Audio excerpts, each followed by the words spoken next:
Chebali mukukola Shamim Malende ku mutimbagano munnange Kikambwe anti ono yakomyewo mu ggwanga lyattu Uganda. Abantu bangi babadde beebuuza nti okuva ono we yalondebwa yalagawa ali luddawa, kakati tubadde tuli awo munnange ng'ate akomyewo mu ggwanga lyattu Uganda. Wabula Chebali mu kumukola Kikambwe mbono munnange akomyewo kulayira bwe batwe bali mu kuba nti nate bagamba okitegedde. Chebali mu kukola omubaka Shamim Malende simanyi oba ggwe olowooza ki? Osobola okubeera nti nomunange ow'endowoozayo mu comment section.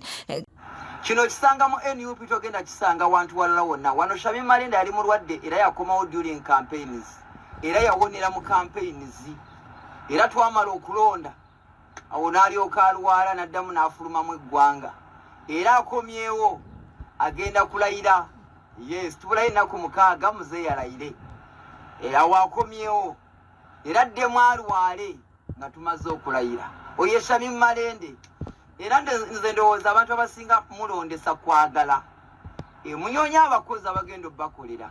Singako nnyo okunyoonya abantu bemwagala nga sibagenda kukola. Welcome back Shamim Malende. Mbaka wa Parliament Shamim Malende. Okuva bamala omulonda yagenda ebweru. Akomyewo leero nga bulayo ennaku 5 okola ki? Okulayira. Nchiddamu omubaka wa Parliament Shamim Malende okuva bamala omulonda yagenda ebweru akomyewo leero ng'agenda kulayira. Ne mmwe muswalako ddi bantu mmwe? Shamim Malende muswalako ddi? Kwegamba gwe obulwadde bwo buwona bagenda kukulonda ng'ogenda kulayira. Obulwadde bwo bulina expiry dates nti kati bagenda kukola nomination genda, kati bagenda kulonda genda. Bamala okulonda campaign ziwedde ddayo ebweru, bamaze okukulonda kaddayo ebweru gamba oli mulwadde, bagenda kulayira jangu olayire. Shamim Malende bannayuganda mbabalemu ku magezi amatonotono, bannayuganda mbabalemu amagezi amatonotono ge mazima. Tusobola kugamba nti gwe Parliament yonna giwala oli mulwadde n'okumu ku lunaku lwa nomination n'okuba campaign ne bakulonda, olwamala okukulonda n'oddayo ebweru kati okomyewo ng'ogenda kulayira. Shame upon you bantu mmwe.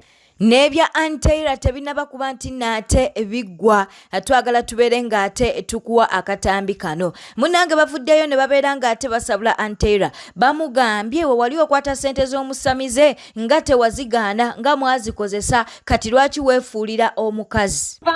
Naye nga bakuzina akabuzi, ne bakuzina ekyabugazi, ne bakuzina akajiiko, ne bakuzina akakondo, ne bakuzina akakima. Olubuto ne lugaana. Nze nenteeka mu ssente mazima. You really think Zaina enti Ani ne bawe ne mama Fina tebakiteesako nti leka tugezeko because that was not the first pregnancy. Mazima gw'omuntu andaba, if you put in money over 100 million omuntu nakupayinga back like that osanyuka.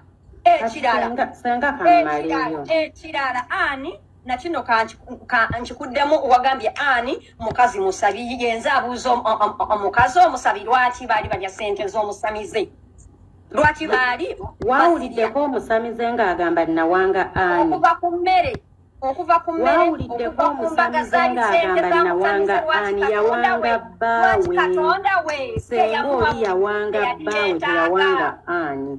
Senga kammaleyo era yalinga senga ekyo kyogambye nti oli yakola investment n'ayagala onajja kubaakala ngu senga wano mu America tukiyita fraud. Bakiyita fraud. Senga okukuba sooka oleke. Tuli mu America maama. Senga enguzi senga sooka oleke. Senga tuli Uganda. Kale twogere mu Uganda. Njagala discussing ebintu. Omusajja essimu yina agenda jinja tujja tandikirawo nkya. Discussing ebintu ku Uganda ni level. Senga omanyi lwaki oba osomesa n'enkwata peni. Okugenda mu basawo fraud. Olaba abasawo bazina abakazi ne bafunisa embuto kuba obeera wagenda kamaleyo.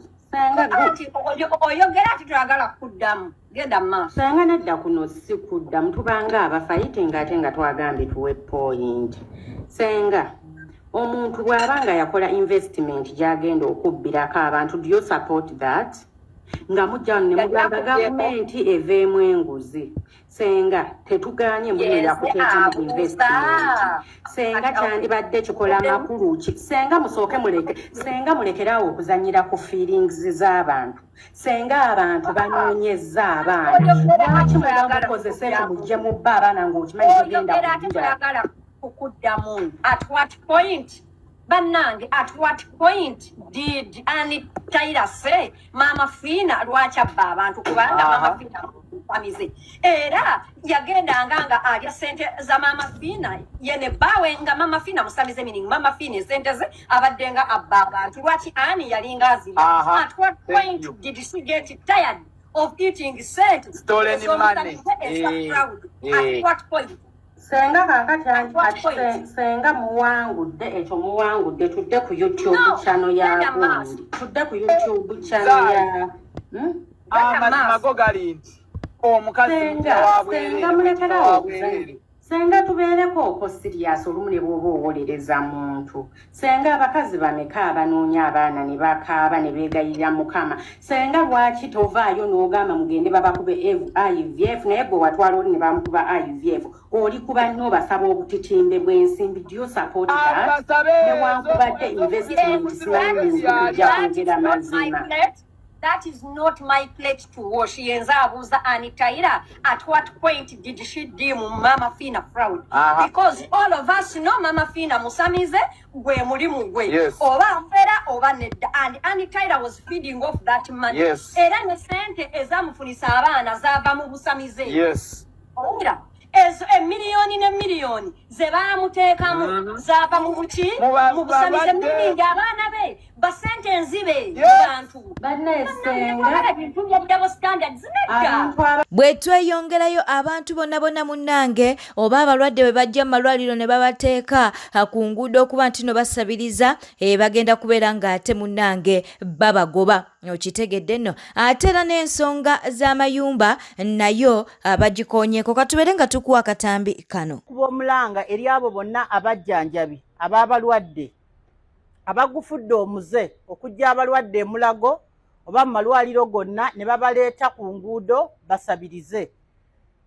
Omulwadde yenna alina kubeera mu ddwaliro. Abalwadde era abamu tuba tutte ne tubatwala mu malwaliro gaffe ne tubayoola abamu ne tubazaayo gye balina okubeera naye gwe omujjanjabi aleese omuntu ku luguudo naawe tujja kukwasaganya ng'amateeka bwe galagira kuba omulwadde talina kubeera ku luguudo. Bwe tudda ku ndabika y'ekibuga ey'ebizimbe ne maaso g'ebizimbe wano tugenda kubanga era tujja n'enforcement team yaffe okulaba nga ebizimbe byammwe bisiigibwa nga pavements muzitereezezza oba muziddaabiriza kuba esinga zaamenyeka nga musimbye ebimuli mu bifo ebyo ng'era mukuumye obuyonjo. Kino tukikola okusinziira mu kawaayiro aka 57 mu tteeka lya Physical Planning Act eryakolebwa mu 2020.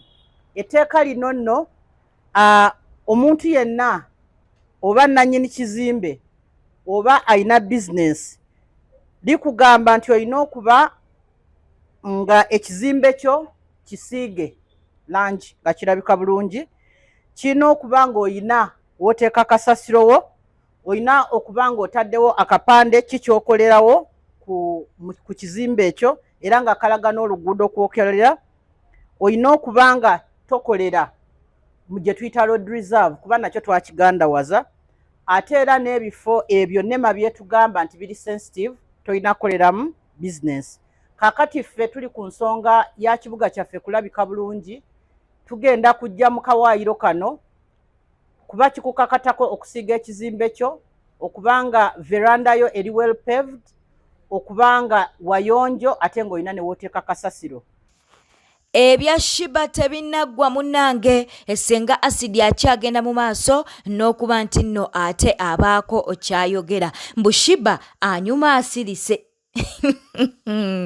kiri mu Uganda. Onyuma osirise alinga bebekulu simanyi batalina ekyo muntu akimugamba nti ate mwe basiru mwe simanyi bagamba Inze nali fani wa Bebe Cool nga muyimbi until when he started talking in public. That I am not a Gamerian. When he started to talk, I am not.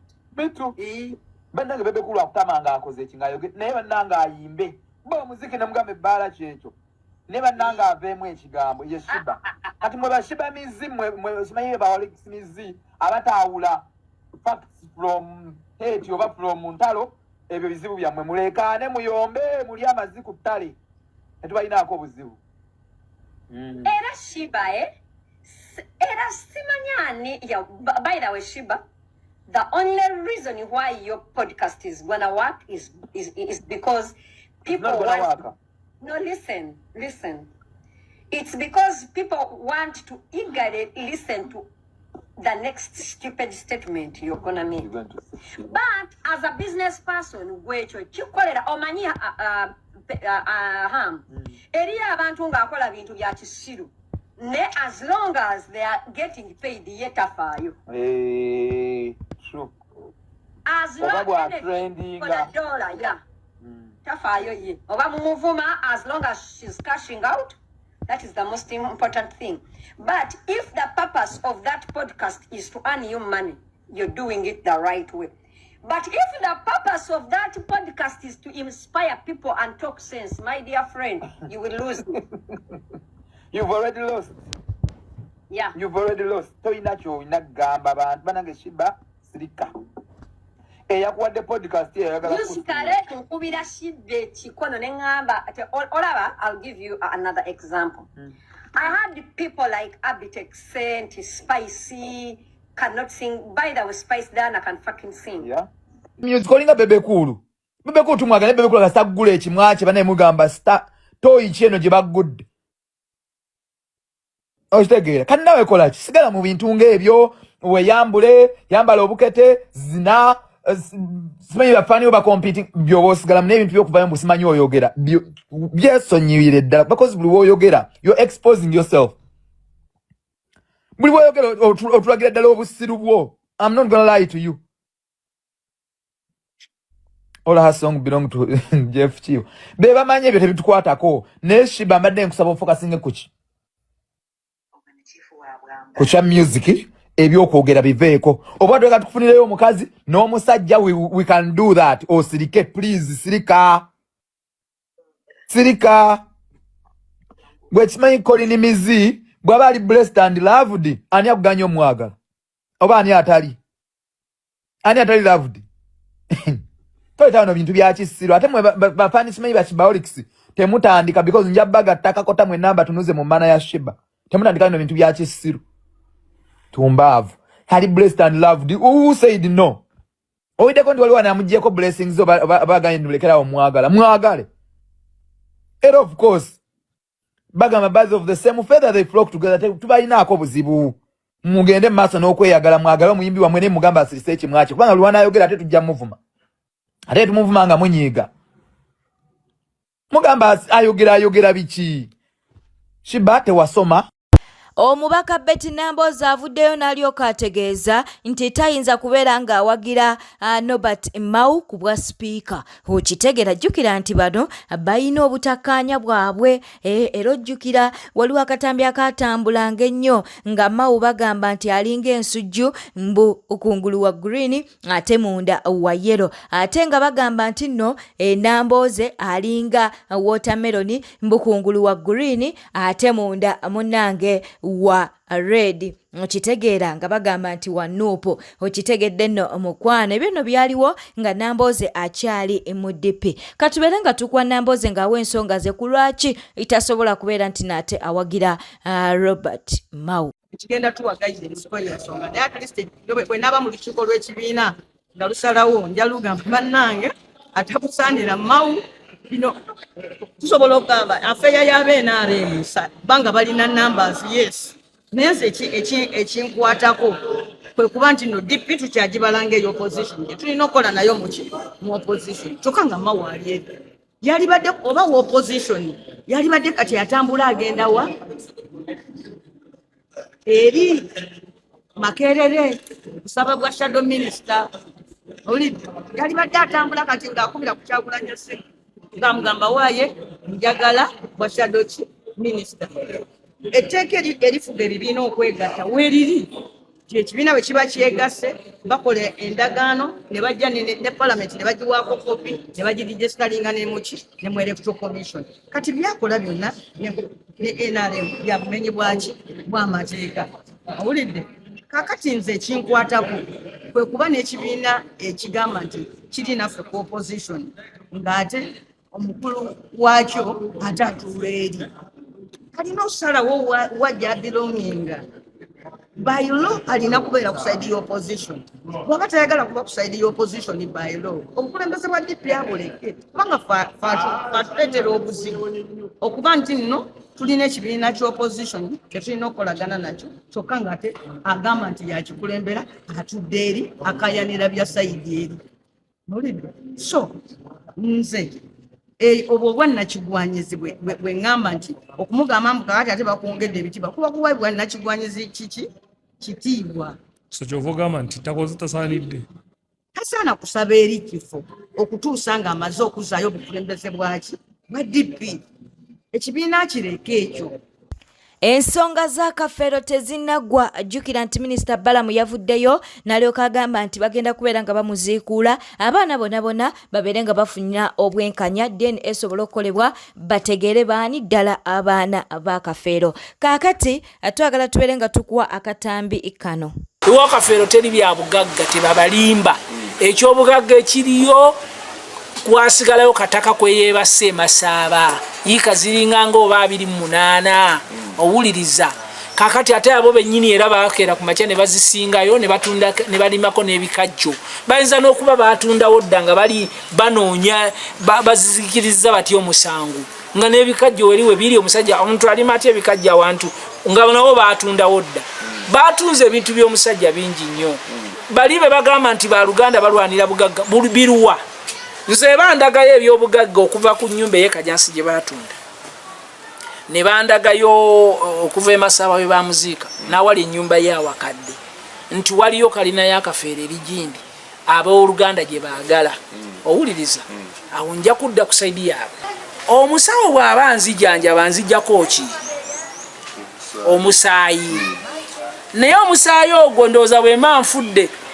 ne bagenda mulebagana nti omulwadde twamujjanjabiranga buli yajjanga mwamuggyako omusaayi mwali mumujjangako omusaayi gwe twagala oba omuntu alema okutereka ekiraamo kye oba omuntu alema okutereka ekintu kye kyalinako ne kimubulako ono omusawo yamanya atya nti bino birigwawo bye tuliko essaawa eno atereka omusaayi teyatereka musaayi yatereka results kiba ki luba lupapula oluliko enzimba y'obutoffaali nga bwe bibeerera ebyekisawo nenga results zikyemmanyi ziba ku lupapula kakati ku Kafeero baagala ndaga butonde guba musaayi owuliriza bwe gutaba musaayi oba enviiri oba amannyo owuliriza ku bintu ebyo kakati ku ssaawa eno n'abagenda okukola ku bintu bino tebasobola kgenda wooyo yali omusawo wa gundi owuliriza kyovola abakugamba nti Mugerwa azaaliwa ne Kafeero tujja kumuggyako butonde owuliriza wadde Nantongo tetujja kumuggyako ki ndaga butonde watyanga ne maama we yali yamuzaala waki walala owuliriza kyebava bagamba nti tugende tujjeyo omugenzi tujjeko kubanga tewaba agamba nti tetwajje kuki kyovudde wambuzaali nti bajje kunnanganga neggamba ate nga Kafeero waali abaana bannanganga be bajja kunnanganga kuli owuliriza ne Kafeero mwana wa gundi naye kati ku ssaawa ena entumbwe zisibukamu abaana ba Kafeero ye Kafeero owuliriza ebyo byonna bisobola okubeeramu omanyi ebintu bino mubirabira wano naye binene ebintu bya Kafeero binene birabika birina kye bakukusa ffe kye tutamanyi naye ate tebiriiko abagamba famire egamba eyannanganga nti bajjeyo Kafeero tebalina kye beetaaga tewaliyo obugagga bwa Kafeero owuliriza kye nkugamba n'abakazi bali tebalina kye beetaaga kye bagamba nti nze mpaayo omwana kubanga ebyobugagga nabagamba waliyo abakazi abali eyo nga tayagala na kwogera ku byakafeero nti yazaalayo n'omwana naye ng'alina omwana w'akafeero kyenava mbagamba nti buli alina omwana w'akafeero muleete tokweka musaayi gwa musajja owuliriza nze waliwo neyankubidde wano essimu akola mulaga eyo naŋŋamba waliwo omuwala akafeero bagenda mundeetera owuliriza era nja musitula mutwala ebbira bagambe nti ono omwana akafeero naye mumugatte ku bye mugenda okukola ki okukebera waliwo omuwala omulala nabagamba ali Masaka nyina yaŋŋamba oyo mwana waka oyo mwana wammwe ne mugamba kirungi nnyo naŋŋamba naye saagala kwogera ne bba wange amanye nti nazaala mwani mu kafeero omwana era namugulira ekizimbe kikyo kiraba seetaaga abimanye namuga ekyo kyekikakyo owuliza muga tozaaya musaayi era mugerwa ne mukubira ne mugamba n'akubira omukyalo namugamba omwana waali waliwo omuvuka omulala ali kamuli eyo Dr. Mulamba naye agamba mwana wa kafeero abaana bakafeero bakyali bangi mulime kutunuulira kino kye mutunuulira olina agamba mbu sisimu kafeero ali takyazaala wa bakazi bayaali. Dr. T. Amale alina kyagamba wano. Werambo akomawo mu ggwanga lye era agamba nze nkomawo mu ggwanga lyange omanyi omukazi eyanoba ne bigaana gy'agenze n'atandika okugamba nze nkomawo mu baana bange nze nkomawo kukuza abaana bange saagala omutima gw'abaana bange gunnuma sina gye mbatwala. Kyagulanyi is a lady is a political lady kyobula n'ekibiina kye kijjuddemu abantu nga Joel Ssennyonyi nga ku faces zaabwe bwe boogera ne bye bakola birala. Politician alina okubeera omubi nga Besigye asobole okubeera ku opposition nga kyayogera abantu bakikkiririzaamu. Naye ekire na Bobi Wine agala kulayira agala Museveni alayire nga agala Bobi Wine agala Museveni alayire nga Kyagulanyi kwali ku mukolo. Naye nze nja kwebuuza ekibuuzo NRM kasita yamaliriza okulonda nekwata abantu bayo ne batwala ekyankwanzi nekwata abantu bayo babbuloga ne basasula nekwata bannamawulire ne basasula era ne basuubiza nti agenda kwongerayo ssente bano boolaba bakaayana kubanga balina okukaayana naye nga bajja basasula ekitegeeza customer care kikulu abanna okumwa tukubira amasimu nga tugenda okulonda ng'olaba essimu yalo mbadde nkusaba ow'Ekyagulanyi akalulu bwe kaggwa Kyagulanyi n'adduka n'ayita buli omu kati ali kubye be baawa obwemupi bagenda kulayira kati abaabanoonyesa akalulu babbuloga bammwe n'abantu ababa bakwatibwa ani abafuddeko. Gavumenti bagikolimira gavumenti bagijjaako na bigambo bya kolimo babibi gavumenti nteekateeka. Bweteta mudobade mulabi mulungi walekwe kumina ku Newspack channel kankusobere ngo subscribinga o likinga no kuleka obaka bwawo mu comment section. Bera bulungi weraba.